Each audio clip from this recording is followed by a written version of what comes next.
রবিবার আনুষ্ঠানিকভাবে রবীন্দ্র ভবনে বিভিন্ন দপ্তরে 479 জনকে নিয়োগপত্র দেওয়া হয়। মুখ্যমন্ত্রী ডক্টর মানিক সাহা এই নিয়োগপত্র বন্টন অনুষ্ঠানের সূচনা করেন। যারা নিয়োগপত্র পাচ্ছেন তাদের উদ্দেশ্যে তিনি বলেন, আপনারা যারা নিয়োগপত্র পাচ্ছেন তার সবটাই আপনাদের নিজের যোগ্যতায়, এজন্য কাউকে ধরতে হয়নি।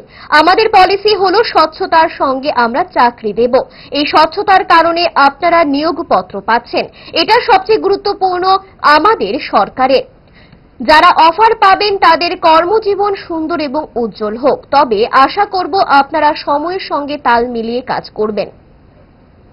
আজকে এখানে প্রায় 479 জনকে চাকরি নিয়োগপত্র দেওয়া হবে।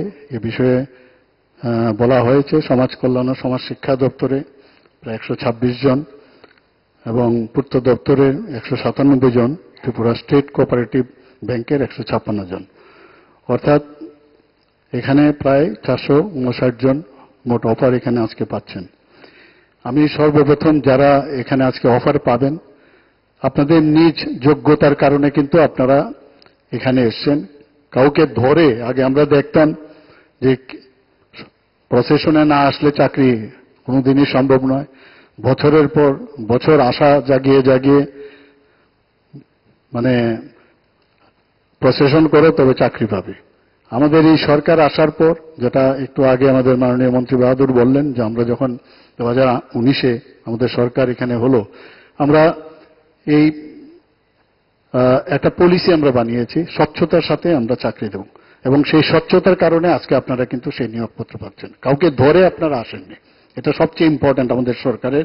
মাননীয় প্রধানমন্ত্রীজি বারবার বলছেন যে দুর্নীতি মুক্ত প্রশাসন।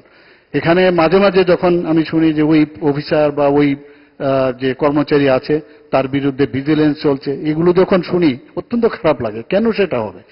এবং আমি যেটা বললাম যে আজকের মানে আপনারা যখনই জয়েন করবেন, এবং যেটা আমাদের চিফ সেক্রেটারি মহোদয় বলেছেন যে আপনারা মানে টেবিলের ওই দিকে ছিলেন, যখন টেবিলের এদিকে এসে বসবেন আপনাদের প্লেজ নিতে হবে যে আমি স্বচ্ছতার সাথে কাজ করব এবং সময়ের সাথে আমি মানুষের জন্য এবং সময়ের সাথে আমি এই কাজটা আমি ডেলিভারি করব।